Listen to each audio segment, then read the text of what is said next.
नमस्कार दोस्तों, the legal Indian के इस एपिसोड में आपका फिर से स्वागत है। दोस्तों, एक क्वेश्चन जो लगातार आपके द्वारा पूछा जाता है, खास करके वैसे बच्चे जो क्लास 11th में हैं, 12th में हैं, 10th क्लास में हैं, ग्रेजुएशन के फर्स्ट सेकंड थर्ड ईयर में, लगातार पूछते हैं, लगातार ये टॉपिक को सर्च करते रहते हैं यूट्यूब पे, गूगल पे या कहीं और से, या फिर किसी प्रोफेशनल से पूछना शुरू कर देते हैं कि आप ये बताएं कि जिले में सबसे ज्यादा पावरफुल कौन होता है। इन दिनों जब मैं भी क्लास 11 12th में था तो इस तरीके के क्वेश्चंस हमारे अंदर उठते थे जिसका आंसर सही तरीके से कहीं नहीं दिखा रहता था।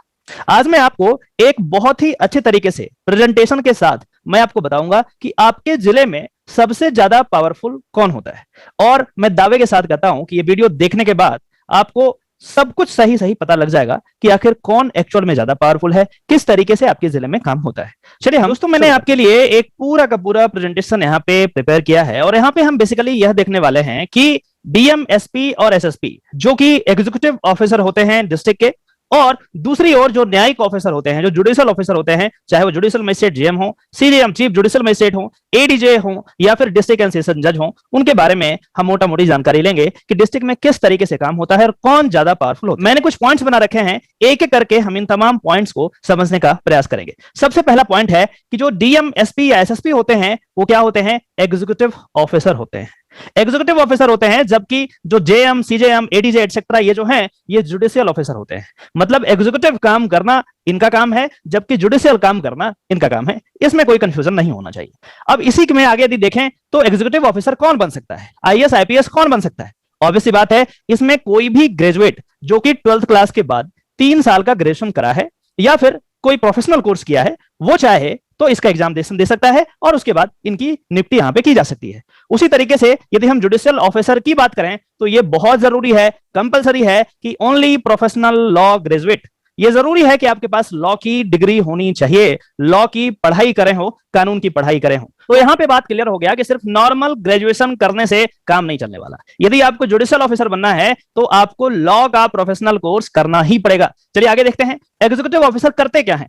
एग्जीक्यूटिव ऑफिसर बेसिकली एडमिनिस्ट्रेटिव काम करते हैं, इसीलिए अगला पॉइंट हमारा है एडमिनिस्ट्रेटिव वर्क। जबकि हम यदि जुडिशियल ऑफिसर की बात करें, ये जुडिशियल वर्क करते हैं, इनका काम एडमिनिस्ट्रेटिव वर्क से नहीं है, जुडिशियल वर्क करते हैं। ठीक है, चलिए आगे बढ़ते हैं। दूसरा पॉइंट हम देखते हैं। दूसरा पॉइंट कहता है पार्ट ऑफ गवर्नमेंट। ये जो मैंने एग्जीक्यूटिव ऑफिसर की बात करी, डीएम, एसपी, एसएसपी या फिर कोई और इनके जैसा कोई एग्जीक्यूटिव ऑफिसर है, वो गवर्नमेंट का पार्ट होता है, गवर्नमेंट के अंदर काम करता है। जबकि यदि हम जेएम, सीजेएम या फिर जुडिशियल ऑफिसर की बात करें तो वो गवर्नमेंट का पार्ट नहीं होता। मैं दोबारा कह रहा हूं कि जो जुडिशियल ऑफिसर होते हैं वो गवर्नमेंट का पार्ट नहीं होते। Article 12 of the Indian constitution पढ़ेंगे तो वहां पे इन तमाम चीजों के बारे में बड़े अच्छे से आपको पढ़ना होगा। चलिए अब आगे बढ़ते हैं। क्वेश्चन ये है कि चलो ठीक है, मान लिया कि एग्जीक्यूटिव ऑफिसर गवर्नमेंट के पार्ट होते हैं जबकि जुडिशियल ऑफिसर गवर्नमेंट का पार्ट नहीं होता। इसका मतलब क्या है? कैसे आप इसमें डिफरेंस क्रिएट करेंगे? क्या फायदा होगा? इससे क्या फर्क पड़ेगा? तो उन्हीं फर्क को अब हम पॉइंट वाइज समझने का प्रयास करते हैं।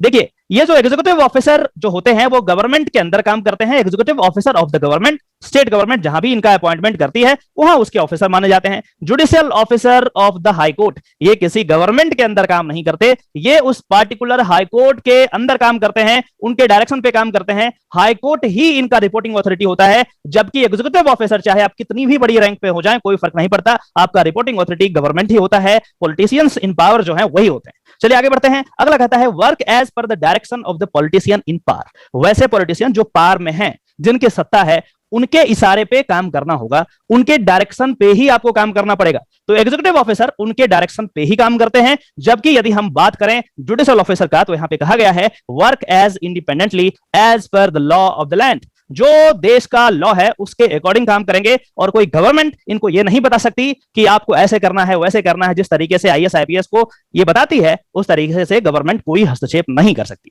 चलिए आगे बढ़ते हैं। कहता है politician in power can transfer them any time without giving any reasons whatsoever. बिना रीजन बताए किसी भी एग्जीक्यूटिव ऑफिसर को, चाहे डीएम हो, एसएसपी हो, एसपी हो, कोई और हो, डीजीपी हो, कोई फर्क नहीं पड़ता, उनको चुटकी बजाते ही ट्रांसफर कर दिया जा सकता है, एक प्लेस से दूसरे जगह पे भेजा जा सकता है। गवर्नमेंट के द्वारा पॉलिटिशियंस जो पावर में हैं उनके द्वारा। लेकिन यदि हम बात करें जुडिशियल ऑफिसर का, एक छोटे से जुडिशियल ऑफिसर को भी कोई बड़ा से बड़ा नेता ट्रांसफर नहीं कर सकता, क्योंकि उनका पावर उनके पास है ही नहीं। ये जो ट्रांसफर की प्रक्रिया होती है जुडिशियल ऑफिसर के बीच में, ये हाई कोर्ट के द्वारा संचालित की जाती है और हाई कोर्ट ही उनको ट्रांसफर कर सकता है। वही अगला पॉइंट देखिए, कहता beyond the power of any politician including the CM, PM, president, कोई फर्क नहीं पड़ता, only high court can transfer them. High court ही उनको ट्रांसफर कर सकता है। चलिए आगे हम देखते हैं, अगला कुछ और पॉइंट हम देखने का प्रयास करते हैं। अगला पॉइंट हमारे पास है, they are bound to comply with the judicial order of the court however low it may be. ये बात तो क्लियर हो गई कि जो जुडिशियल ऑर्डर है उसका पालन करना ही एग्जीक्यूटिव ऑफिसर का धर्म है, चाहे वो डीएम साहब रहें, चाहे वो एसपी साहब रहें, डीएसपी साहब रहें, एसएसपी साहब रहें, डीजीपी साहब कर रहे हैं, सेक्रेटरी साहब रहें, फर्क नहीं पड़ता। यदि छोटे से जुडिशियल ऑफिसर भी, छोटा मतलब सबसे निचला रैंक का जुडिशियल अधिकारी यदि कोई ऑर्डर पास करता है तो उनको कंप्लाई करना पड़ेगा, उनके पास दूसरा कोई ऑप्शन नहीं होता। चलिए, कई बार आपके दिमाग में क्वेश्चन ये आ जाता है कि मान के चलिए कि मैं काम नहीं करूंगा, मैं आईएएस हूं और जुडिशियल ऑफिसर ने जो ऑर्डर किया उसको पूरा नहीं किया, तो फिर क्या हो जाएगा भाई? मैं नहीं करूंगा, वो करते रहे, मैं उन्हें फॉलो ही नहीं करूंगा। तो अगला देखिए, कहता है non compliance of the judicial order will result into contempt of the court proceeding against the erring executive officer. जो एग्जीक्यूटिव ऑफिसर विलफुली उसको नेग्लेक्ट करेगा, उसको वायलेट करेगा, जुडिशियल ऑफिसर को फॉलो नहीं करेगा, उनके ऑर्डर्स को फॉलो नहीं करेगा, उनके ऊपर कंटेम्प्ट ऑफ कोर्ट की कार्रवाई भी की जा सकती है, इनिशिएट की जा सकती है। कंटेम्प्ट ऑफ कोर्ट मतलब ये हुआ कोर्ट की तौहीन कर रहे हैं आप, कोर्ट का अनादर कर रहे हैं, इसके लिए आपको पनिश किया जा सकता है, इसके लिए आपको जेल भी भेजा जा सकता है। चलिए दूसरे साइड देखते हैं क्या है। कहता है कि एनी जुडिशियल ऑफिसर के बारे में बात कर रहा है, कह रहा है कि they can order any executive however high it may be to comply with the judicial order. चाहे वो कितना ही बड़ा कोई एग्जीक्यूटिव अधिकारी क्यों ना हो, जो भी जुडिशियल ऑर्डर होगा उसको कंप्लाई करना है उनको, और कोई भी जुडिशियल ऑफिसर उनको ऑर्डर कर सकते हैं, ये इनके पास पावर होता है। अगला है, ये कहता है they may initiate contempt of the court proceeding against the executive officer which shall be put in the record of the executive officer. और यदि किसी भी एग्जीक्यूटिव ऑफिसर के अगेंस्ट यदि कंटेम्प्ट ऑफ कोर्ट यहाँ पे इनिशिएट हो गया और उनको पनिश किया गया, वो हमेशा हमेशा के लिए उनके रिकॉर्ड में चला जाता है, और जिसके कारण आपका प्रमोशन में पूरा का पूरा बहुत ज्यादा झमेला आने वाला है, क्योंकि आप लॉ का पालन नहीं कर रहे हैं। तो आखिर आप हायर पोजीशन पे जाएंगे तो किस तरीके से काम करेंगे? वहां तो आपका काम है लॉ का पालन करना, यही धर्म है आपका। तो ऑब्वियस सी बात है, बहुत ज्यादा पीड़ादायक होता है किसी भी एग्जीक्यूटिव ऑफिसर के लिए यदि उनके ऊपर कोई भी कंटेम्प्ट प्रोसीडिंग इनिशिएट की जाती है। अगला पॉइंट है, यहाँ पे कहता है कि they may be punished by the judicial officer. बिल्कुल बिल्कुल जायज है, यदि आप कोई अनलॉफुल काम करेंगे तो चाहे आप डीएम रहें, डीएसपी रहें, एसपी रहें, एसएसपी रहें, डीजीपी रहें, फर्क नहीं पड़ने वाला, you can be punished by the judicial officer, इसमें कोई दो राय नहीं है। फिर इधर देखते हैं, कहता है executive officer can not punish any judicial officer. Judicial officer किसी भी एग्जीक्यूटिव ऑफिसर को पनिश कर सकता है, दंड दे सकता है, लेकिन कोई भी एग्जीक्यूटिव ऑफिसर चाहे वो कितना ही बड़ा रैंक पे क्यों ना हो जाए, वो किसी भी जुडिशियल ऑफिसर को पनिश नहीं कर सकता, उनके पास ये पावर है ही नहीं। चलिए इसको अगले पॉइंट में हम थोड़ा और इलैबोरेट करेंगे, थोड़ा और इसको समझने का प्रयास करेंगे। अब देखिए, इसमें कहता है कि दे हैव प्रिवेंटिव पावर्स। जो एग्जीक्यूटिव ऑफिसर हैं उनके पास प्रिवेंटिव पावर है, किसी चीज को रोकने की पावर है। यदि उनको पता चल गया कि यहाँ पे कुछ अनलॉफुल चीजें होने वाली है, तो उस सिचुएशन में डीएम, एसपी, एसएसपी के पास पावर है कि उसको रोक सकें, प्रिवेंटिव पावर है, इसी को कहते हैं प्रिवेंटिव पावर। तो वही कहा गया है कि they have preventive powers only and therefore can not punish anyone for the commission of the offence. तो इसीलिए इनके पास प्रिवेंटिव पावर है। आपने सुना होगा कि किसी भी व्यक्ति को अरेस्ट करने के बाद 24 घंटे के अंदर मजिस्ट्रेट साहब के पास ले जाया जाता है। ये कौन होते हैं मजिस्ट्रेट साहब? यही होते हैं, ये वाला देखिए जेएम, जुडिशियल मजिस्ट्रेट, यही है जेएम, इन्हीं के पास ले जाया जाता है। मतलब यहां से क्लियर हो गया कि पुलिस ऑफिसर को, एग्जीक्यूटिव को दंड देने का अधिकार नहीं है, ये प्रिवेंटिव पावर उनके पास है, किसी को रोकने की, किसी चीज को रोकथाम करने की पावर जरूर है, लेकिन वो प्रिवेंटिव पावर है, वो पनिश नहीं कर सकते। अब देखते हैं, इधर कहता है कि they have adjudicative powers and can decide who is right और रॉन्ग, कौन सही है कौन गलत है, ये निर्णय करना जुडिशरी का काम है, जुडिशियल ऑफिसर का काम है, किसी एग्जीक्यूटिव ऑफिसर का काम नहीं है। And therefore can punish anyone, किसी को भी दंड दिया जा सकता है for the commission of एलिज्ड offence, यदि कोई ऑफेंस करता है, अपराध करता है, इंक्लूडिंग द एग्जीक्यूटिव ऑफिसर या कोई अन्य हो, कोई फर्क नहीं पड़ता, यदि उसको कोई पनिश कर सकता है हमारे लॉ के अकॉर्डिंग, तो वो जुडिशियल ऑफिसर ही है, दूसरा कोई पनिश नहीं कर सकता है। ये बात तो बिल्कुल क्लियर हो गई कि प्रिवेंटिव पावर एग्जीक्यूटिव ऑफिसर के पास है, रोकथाम करने की पावर एग्जीक्यूटिव ऑफिसर के पास है, जबकि दंड देने का पावर जो है वो जुडिशियल ऑफिसर के पास। इनको कहा जाता है न्यायिक दंडाधिकारी, दंड देने के अधिकारी हैं, ये दंड दे सकते हैं। अब तक ये बात आपको क्लियरली समझ में आ गई होगी। चलिए कुछ और पॉइंट्स को देखने का प्रयास करते हैं। अगला कहता है जुडिशियल ऑफिसर में summon any executive officer howsoever high it may be in his court. किसी भी एग्जीक्यूटिव ऑफिसर को अपने कोर्ट में एक छोटे से छोटा जुडिशियल ऑफिसर भी बुला सकता है, समन कर सकता है, उनको प्रेजेंट होने के लिए दिशा निर्देश पारित कर सकता है। उसी तरीके से फिर आगे बढ़ते हैं, दूसरे साइड देखते हैं, कहता है executive officer howsoever high it may B can not someone any judicial officer. ठीक इसके विपरीत चाहे कितना ही बड़ा एग्जीक्यूटिव ऑफिसर क्यों ना हो, फर्क नहीं पड़ता, किसी भी जुडिशियल ऑफिसर को समन नहीं कर सकता, उनको अपने पास नहीं बुला सकता। जबकि जुडिशियल ऑफिसर कितने भी बड़े अधिकारी को, एग्जीक्यूटिव अधिकारी को अपने कोर्ट में बुला सकते हैं, ऑर्डर पारित कर सकते हैं, उनको करना ही पड़ेगा, दूसरा ऑप्शन उनके पास नहीं होता। चलिए आगे बढ़ते हैं, कहता है executive officer can not arrest any judicial officer without permission of the high court और द डिस्ट्रिक्ट कोर्ट। अब क्वेश्चन आता है कि यदि कोई बहुत बड़ा पुलिस ऑफिसर है, एसएसपी साहब है, डीजीपी साहब है, उनको अरेस्ट करना है किसी छोटे से जुडिशियल ऑफिसर को, let's say judicial magistrate first class को, जो कि पहला पोस्ट होता है आपके अपॉइंटमेंट के बाद। जब आप जुडिशरी का एग्जाम निकालते हैं तो पहला post judicial magistrate first class का होता है। कई सारे स्टेट में अलग अलग है, लेकिन मोर और लेस हर एक स्टेट में जुडिशियल मजिस्ट्रेट फर्स्ट क्लास का पहला अपॉइंटमेंट होता है। अब क्वेश्चन ये आ जाए कि क्या डीजीपी को यदि इनको अरेस्ट करना है तो क्या अरेस्ट किया जा सकता है? भाई जब तक डिस्ट्रिक्ट जज या फिर हाई कोर्ट ये उनको परमिशन ना दे दे तब तक उसका अरेस्ट नहीं हो सकता, पॉसिबल नहीं है।